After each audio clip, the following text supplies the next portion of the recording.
अब इतिहास एक ऐसा सब्जेक्ट है, हिस्ट्री। आज मैं थोड़ा इस विषय के बारे में आपसे चर्चा करूंगा। अब हिस्ट्री दुनिया का एकमात्र विषय है जिसको पढ़ाने में सबसे ज्यादा खतरा है।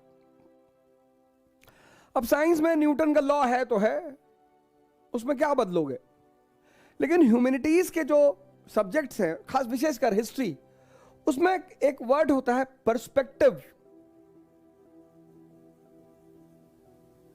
अब हिस्टोरिकली हम देखें तो उसमें सब अल्टर्न पर्सपेक्टिव है, नेशनलिस्ट पर्सपेक्टिव है, ऐसे कई सारे पर्सपेक्टिव हैं, उसमें मैं नहीं जाऊंगा। पर इतिहास के दो पर्सपेक्टिव बड़े प्रसिद्ध हैं।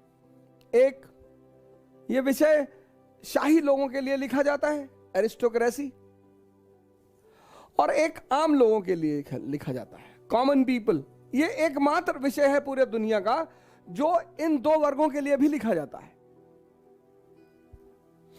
क्योंकि इसके नरेटिव को बनाकर जनमानस में एक विचारधारा तैयार की जाती है। जैसे आप चीन में जाएं तो वहां आपको सिर्फ साम्यवादी नेताओं का महिमा मंडन मिलेगा, साम्यवाद, कम्युनिज्म। आप पाकिस्तान में जाएं, ऐसे आप दुनिया के किसी भी देश में जाएंगे तो वहां की जो विचारधारा होगी वहां की सरकार पर आधारित होगी। ये हर जगह होता है, कोई ऐसा नहीं है किसी एक जगह होता है, ये सारी जगह होता है। सब अपना अपना नरेटिव फैलाने की कोशिश करते हैं। अब जैसे एक एग्जांपल मैं आपको देता हूं कि गांधी जी की एक घटना है, बड़ा छोटी सी। 5 फरवरी 1920 में उन्होंने नॉन कोऑपरेशन मूवमेंट शुरू किया, असहयोग आंदोलन। 5 फरवरी 1922 चौरी चौरा का कांड हुआ। 22 पुलिस वाले और पुलिस थाने को जला दिया गया। अब 22 पुलिस वाले और पुलिस थाने को जलाना, यह सरकार पर हमला है। अब जैसे ही सरकार पर हमला हुआ, सरकार पर अगर आंदोलनकारी हमला करेंगे तो सरकार तो पलटकर रिटेलिएट करेगी। तो गांधी जी ने एक बड़ा श्रेष्ठ कदम लिया कि जैसे ही यह हमला हुआ, उन्होंने असहयोग आंदोलन को रोक दिया। वो सरकार के खिलाफ नहीं लड़ रहे थे, सरकार उनकी दुश्मन नहीं थी। जैसे ही यह हमला हुआ, वैसे तो हिंसा प्रिंस चार्ल्स के आगमन पर भी हुई मुंबई में, लेकिन आंदोलन नहीं रुका। लेकिन ये 22 पुलिस वालों के साथ जो पुलिस थाना चलाया गया, यह सरकार पे हमला था। और गांधी जी को पता था कि मुट्ठी भर लोग खड़े हैं और सरकार सबको पीटेगी, और दोबारा जब हम बुलाएंगे तो कोई नहीं आएगा। उन्होंने आंदोलन को रोक दिया। अब जब उन्होंने असहयोग आंदोलन को इस घटना के बाद रोका, तो विपिन चंद्रा सर ये कहते हैं, अगर आप विपिन चंद्रा की सर की किताब पढ़ें तो वो कहते हैं कि गांधी जी एक बड़े दूरदर्शी थे। उन्हें पता था कि मुट्ठी भर लोग खड़े हैं और मुट्ठी भर लोग को सरकार इतना पीटेगी कि वो दोबारा बुलाने पर कभी नहीं आएंगे। तो गांधी जी ने आंदोलन को रोक दिया। ये विपिन चंद्रा सर कह रहे हैं। घटना एक है, करेंगे गांधी जी ने आंदोलन को रोक दिया और जनता मार नहीं खाई। इसकी सजा गांधी जी को भुगतनी पड़ी, वो पकड़े गए और 6 साल के लिए उनको सजा हुई। बात सही भी लगती है कि हाँ यार, जनता तो कहीं मार नहीं खाई, जनता तो कहीं नहीं मारी गई। लेकिन इसी घटना को जब सुमित सरकार सर समझाते हैं, लेकिन सुमित सरकार सर कहते हैं कि ऐसा नहीं है। अब देखिए, जिसको आप 6 देखते हैं उसको सामने वाला 9 देखता है। अब सुमित सरकार सर यहां कहते हैं कि नहीं नहीं ऐसा नहीं है, 1917 की रूसी क्रांति हो चुकी है, किसान सभाएं बन रही हैं, मजदूरों के दल बन रहे हैं, किसानों की सभाएं बन रही हैं, मजदूरों के दल बन रहे हैं, और गांधी जिनका नेतृत्व करते हैं वो पूंजीपति हैं। और गांधी जी को डर लग रहा है कि कहीं ऐसा तो नहीं कि ये आजादी का आंदोलन मजदूरों और किसानों के हाथों में चला जाए। तो उन्होंने पूंजीपतियों की रक्षा करने के लिए, to save the interest of capitalist, जमींदार्स, उन्होंने इस आंदोलन को रोका। देखो सर, घटना एक ही है लेकिन पर्सपेक्टिव बदल रहा है।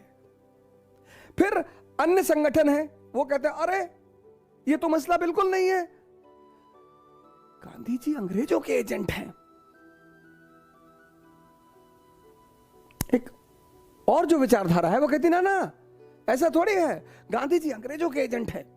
जब भी जनता सरकार से त्रस्त होती थी वो जनता को आवाज लगाते थे, उसको खड़ा करके उसका सारा गुस्सा बाहर निकलवा देते थे, फिर आंदोलन खत्म करके वापस भेज देते थे। एक पर्सपेक्टिव ये भी है कि गांधी जी सरकार के एजेंट थे।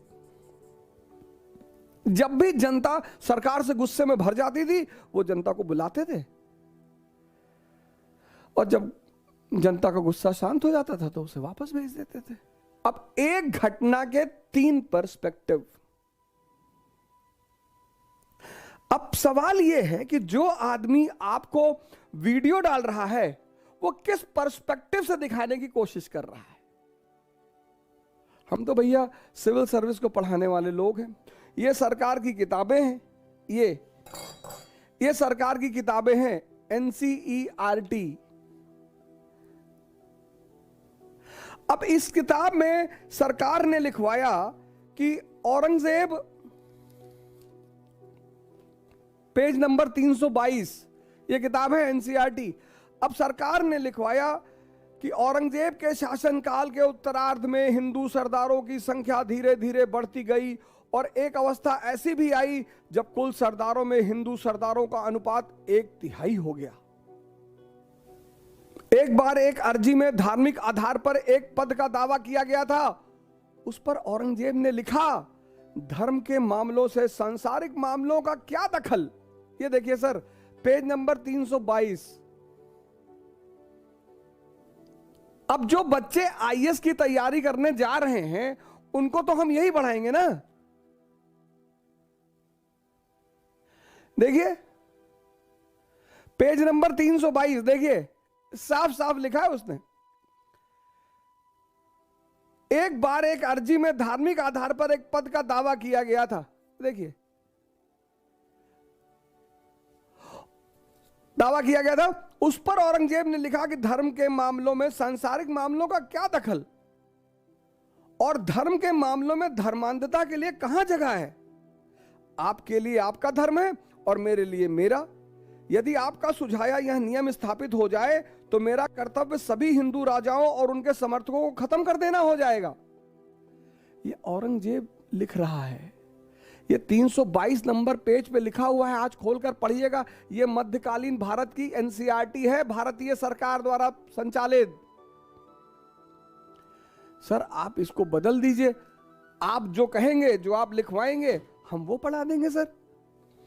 तो भाइयों और बहनों, मेरा आपसे एक निवेदन है, क्योंकि इस देश में बहुसंख्यक लोगों ने 10th के बाद इतिहास नहीं पढ़ा, तो बहुत सारे मेरे भाइयों बहनों को लगता है कि यार बताओ ऐसा कर रहा है। एक कहानी सुनाता हूं आपको, इस दुनिया में सारा फसाद क्यों है। एक आदमी था, चरवाहा, भेड़ चराता था। तो उसकी पत्नी दोपहर में उसके लिए खाना लाती थी। एक दिन क्या हुआ कि दोपहर बीतने लगी, उसकी पत्नी नहीं आई और वो बहरा था आदमी। तो उसको लगा यार दोपहर खत्म होने वाली है, मेरी बीवी नहीं आई यार। तो सामने एक आदमी लकड़ी काट रहा था, पेड़ लकड़ी काट रहा था। तो उस आदमी के पास गया, उसने कहा भाई, पेड़ हिलाया उसने देखा आदमी ने पलट के, कहा भाई तू मेरी भेड़ देख ले, मेरी आज बीवी खाना लेके नहीं आई है, मैं जरा खाना खा के आता हूं।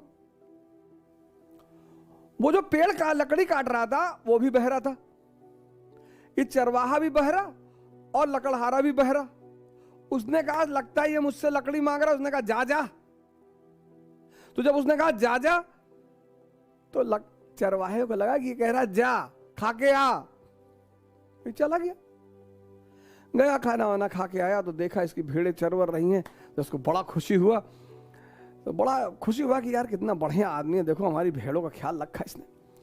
तो उसके मन में एक बात आई कि यार बहुत बढ़िया आदमी है, क्यों ना इसको एक भेड़ मैं तोहफे में दे दूं। तो एक भेड़ उसके पास थी, उसकी टांग टूटी थी, उसको उसे काटना ही था 2-3 दिन में। तो उसने वो भेड़ उठाई और ले गया लकड़हारे के पास कि भाई मैं आपसे बहुत खुश हूं और आप ये भेड़ हमसे ले लो। अब उस बहरे को लगा कि ये मुझसे ये कह रहा है कि तुमने मेरे भेड़ की टांग तोड़ दी। वो लगा चिल्लाने, वो भी बहरा, वो लगा चिल्लाने कि अरे तुम ऐसा कैसे, ये वो। उसने कहा भैया ये ले जाओ, हम तुमको दे रहे हैं। उसने कहा मैंने टांग तोड़ी है, मैं नहीं भीड़ लाके दूं। तब तक उधर से एक घुड़सवार निकला बगल से, इन लोग दोनों ने उसको रोक लिया। वो जो घुड़सवार था वो चोर था, वो घोड़ा चुरा के भाग रहा था और वो भी बहरा था।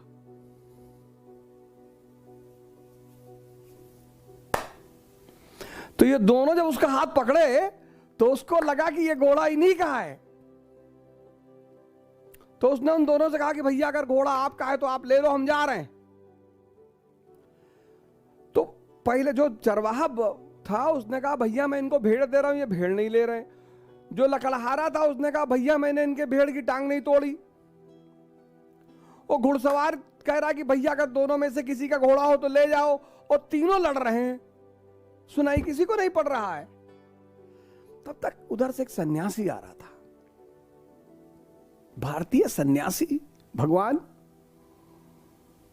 उसने मौन व्रत ले लिया था कि अब जीवन भर कभी नहीं बोलूंगा। तो तीनों अपनी परेशानी उसको बताने लगे। वो समझ गया कि मामला क्या, वो समझ गया कि तीनों बहरे हैं। तो सबसे पहले उसने घुड़सवार की तरफ देखा, उसकी आंख में आंख डाली और ध्यानियों की आंख में ऊर्जा। घुड़सवार तो घबरा गया एकदम से कि लगता है सम्मोहन कर रहा है, और सम्मोहन करके अपने साथ ले आया और कूद के घोड़ा बैठा निकल गया। फिर उसने दूसरे की तरफ देखा, लकड़हार चरवाहे की तरफ। चरवाहे को लगा ये बेहोश करने के चक्कर में है हमें, चरवाहा भी भाग गया। जब लकड़हारे ने देखा कि दोनों भाग गए तो लकड़हारा भी भागा, और उस सन्यासी ने बिना बोले इस मुद्दे को सॉल्व कर दिया। ये जो पूरे जीवन में संघर्ष है ना, हम एक दूसरे से कुछ कहना चाहते हैं और बहुत सारे समय ऐसा होता है कि जो हम कहना चाहते हैं वो सामने वाला समझ नहीं पाता।